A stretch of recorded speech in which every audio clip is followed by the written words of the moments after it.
بسم اللہ الرحمن الرحیم۔ السلام علیکم ورحمۃ اللہ وبرکاتہ۔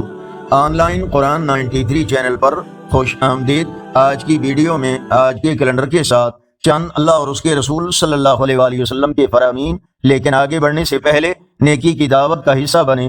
صدقہ جاریہ کی نیت سے اس چینل کو لائک، سبسکرائب اور شیئر کریں۔ بیل آئیکن پر کلک کر کے آل پر کلک کریں تاکہ ہر آنے والی ویڈیو آپ تک پہنچ سکے۔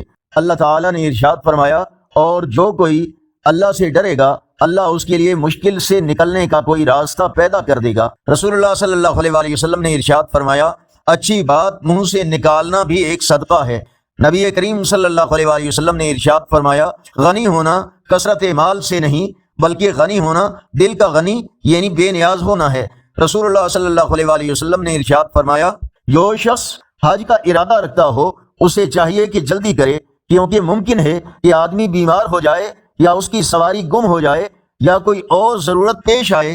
اللہ تعالیٰ نے ارشاد فرمایا، ہم نے تیرے سامنے سے پردہ ہٹا دیا، بس آج تیری نگاہ بہت تیز ہے۔ نبی کریم صلی اللہ علیہ وآلہ وسلم نے ارشاد فرمایا، تین چیزیں سنجیدگی میں بھی واقع ہو جاتی ہیں اور مذاق میں بھی ہو جاتی ہیں: نکاح، طلاق اور رجوع۔ آج کا کیلنڈر 22 مئی 2024 بروز بدھ، پاکستان، انڈیا، بنگلہ دیش میں 13 ذی القعدہ اور پنجابی دیسی مہینے جیٹھ کی آج 8 تاریخ ہے۔ یقیناً اللہ اور اس کے رسول صلی اللہ علیہ وآلہ وسلم کے فرامین آپ کی اصلاح، ہدایت اور معلومات میں اضافے کا ذریعہ ہوں گے۔ صدقہ جاریہ کی نیت سے اس دعوت کو دوسروں تک پہنچانے کے لیے زیادہ سے زیادہ لائک، سبسکرائب اور شیئر کریں، اور کمنٹ میں مزید بہتری کے لیے اپنی رائے کا اظہار کریں۔ السلام علیکم ورحمۃ اللہ وبرکاتہ۔